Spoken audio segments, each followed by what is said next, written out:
तो आज कारक प्रकरण का ये दूसरा पार्ट हम लेके आए हैं, जिसमें पहले वाले पार्ट में हमने द्वितीय विभक्ति के जो संज्ञा सूत्र थे उनके बारे में पूरी चर्चा कर ली थी।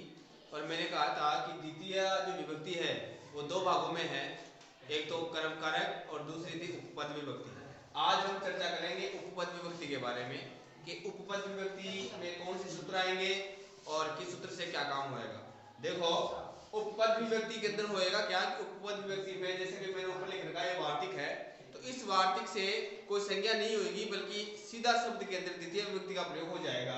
तो देखो, पहली जो विभक्ति है वो क्या कहती है, अबिता है, परिता है, समया, निक्षा, हा, प्रति, योगे है, पी। ये एक वार्तिक है। ये वार्तिक कहती है कि भाई अबिता है, परिता है, समया, निक्षा, हा और प्रति, इन सभी के योग में ये द्वितीय विभक्ति का प्रयोग कर देती है।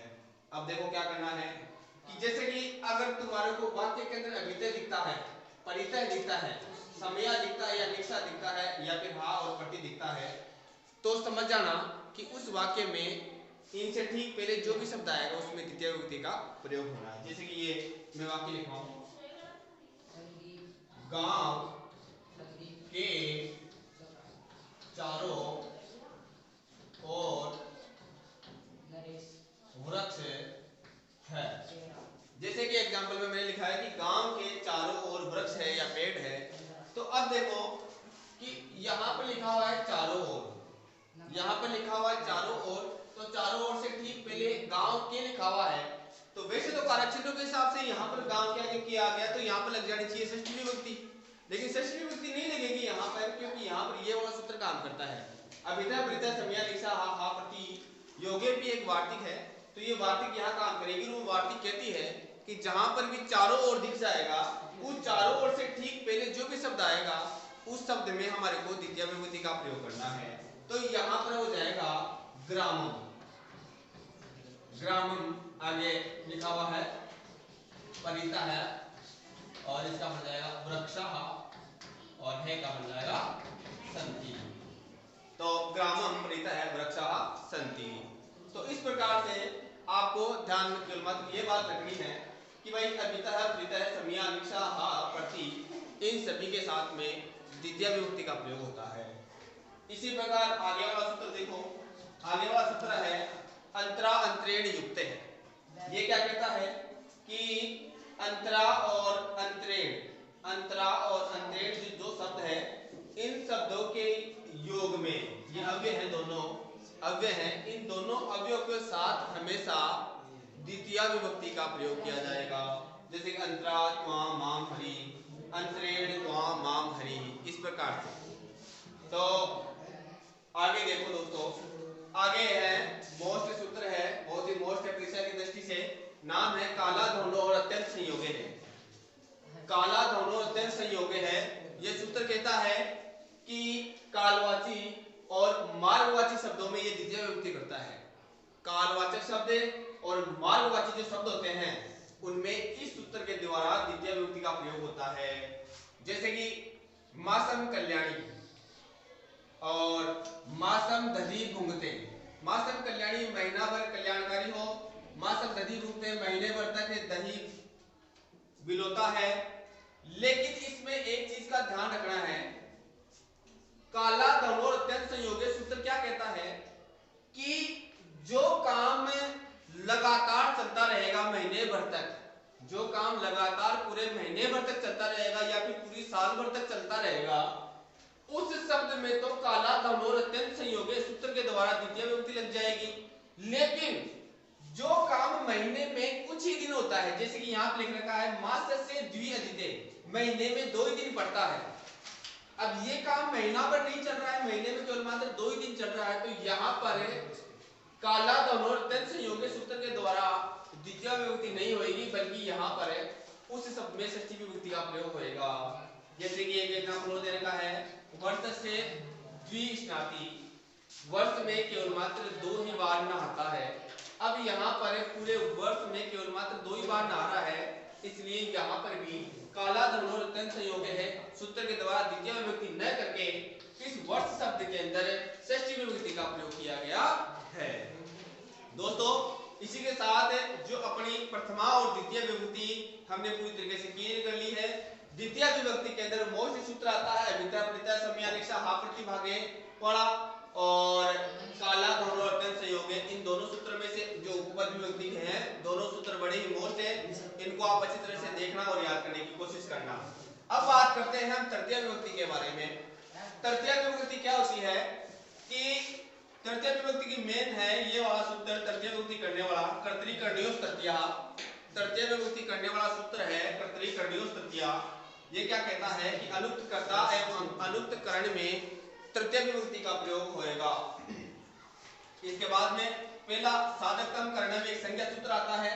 ये सूत्र बोलता है कि भाई करण संज्ञा करेगा, ये देखो नॉर्मल है ये, और करण संज्ञा उसकी करेगा जो कि एक साधन हो, संयोग हो, जिसके द्वारा काम निष्पन्न हो रहा हो, उसमें ये करण संज्ञा कर देगा और फिर कर्तरी-कर्णयोः तृतीया सूत्र के द्वारा तृतीय विभक्ति का प्रयोग हो जाएगा। जैसे कि एग्जांपल मैंने देखा है कि रामेण राम के द्वारा बाण से बलि को मारा गया।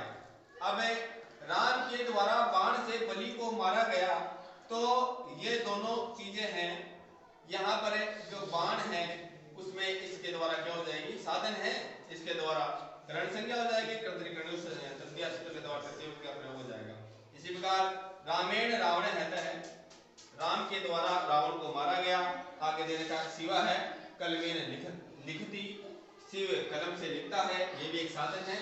तो साधन में हमेशा इस सूत्र के द्वारा करण संज्ञा हो जाएगी और कर्तरी-कर्णयोः तृतीया सूत्र के द्वारा तृतीय विभक्ति का प्रयोग हो जाएगा। अब आगे देखो दोस्तों, सहयुक्ते अप्रधाने हैं। ये सूत्र क्या कहता है? ये सूत्र कहता है कि सहवाची जो शब्द होते हैं जैसे कि सह, समम, साकम, सार्थम और युगपतः, ये अव्यय शब्द होते हैं। इन अव्ययों के योग में अप्रधान कारक में तृतीय विभक्ति का प्रयोग होएगा इस सूत्र के द्वारा।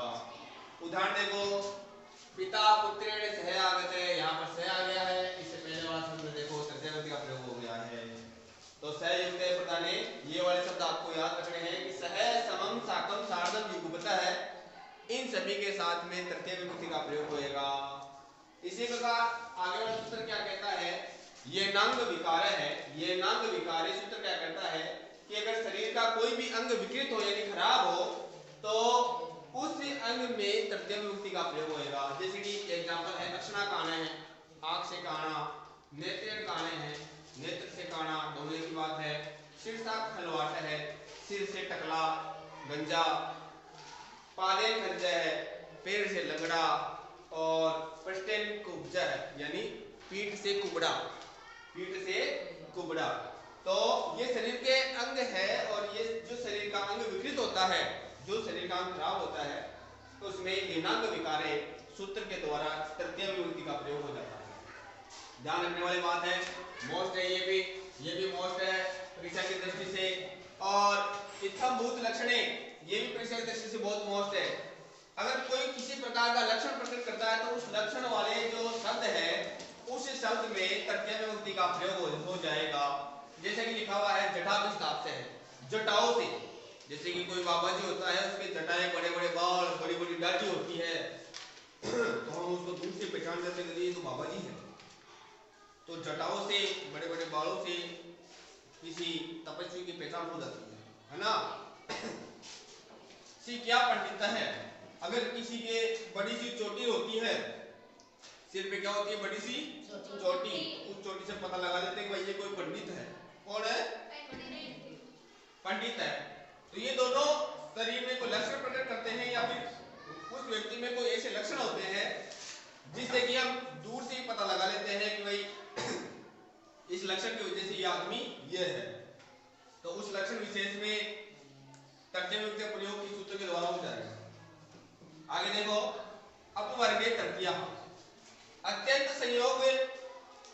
संयोग होएगा और अगर फल की प्राप्ति होएगी तो उस अर्थ में अपवर्गे तृतीया के द्वारा तृतीय विभक्ति का प्रयोग हो जाएगा। लेकिन अगर फल की प्राप्ति नहीं होती है तो वहां पर काला धम और अत्यंत संयोग सूत्र के द्वारा द्वितीय विभक्ति का प्रयोग भी हो जाता है। जैसे कि यहाँ देखो एग्जांपल कि दिवसेन छात्र अधित है, दिन भर छात्र ने पढ़ाई करी और वो समझ गया। दिन भर छात्र ने पढ़ाई करी और वो समझ गया, उसको आ गया, वो जो चीज की पढ़ाई करी वो चीज उसके समझ में आ गई है। तो देखो यहाँ पर क्या क्या दिया था, अत्यंत संयोग हुए, अत्यंत संयोग में रहे और फल की प्राप्ति भी हो जाए। देखो यहाँ पर फल की प्राप्ति हो गई, बच्चा दिन भर पढ़ा और उसको वो चीज समझ में आ गई, तो फल की प्राप्ति हो गई है। इसलिए यहाँ पर इस शब्द में तृतीय विभक्ति का प्रयोग हो गया अपवर्ग तृतीया के द्वारा। योजनेन श्लोक अधीत है। अब योजन भर तक चला, उसने श्लोक को बोला, उच्चारण किया, याद किया और वो श्लोक उसे कंठस्थ हो गया। तो यहाँ पर भी फल की प्राप्ति हो गई है। तो फल की प्राप्ति हो रही है तो यहाँ पर भी कौन सी विभक्ति का प्रयोग हो गया, तृतीय विभक्ति का प्रयोग हो गया। अब देखो यहाँ नीचे दो एग्जांपल मैंने दिए हैं कि दिवसम अधीत है, दिन भर तक पढ़ाई करी लेकिन उसके समझ में नहीं आया, दिन भर तक उसने पढ़ाई करी लेकिन उसके समझ में नहीं आया। तो यहाँ पर अपवर्ग तृतीया सूत्र से तृतीय विभक्ति न होकर काला धन और अत्यंत संयोग सूत्र के द्वारा द्वितीय विभक्ति हो जाएगा। इसी प्रकार ये एग्जांपल वर्ष तक अधिकवान है, वर्ष भर उसने अध्ययन किया लेकिन वो सफल नहीं हो सका, तो इसमें भी काला धन और अत्यंत संयोग सूत्र के द्वारा द्वितीय विभक्ति का प्रयोग हो जाएगा। तो दोस्तों इसी के साथ में अपनी तृतीय विभक्ति जो है वो लगभग मानो की कंप्लीट हो चुकी है। आगे वाला जो वीडियो आएगा वो चतुर्थी विभक्ति, पंचमी, षष्ठी, सप्तमी से संबंधित रहेगा। तो इस वीडियो में आपको जो भी समझ में आया है उसके नोट्स जरूर बना लीजिएगा, लिखेंगे और लगातार पढ़ते रहिएगा, चैनल से जुड़े रहिएगा। ऐसे ही लगातार वीडियो आपको चैनल में मिलते रहेंगे। अगर वीडियो पसंद आया हो तो लाइक शेयर सब्सक्राइब जरूर करें। धन्यवाद।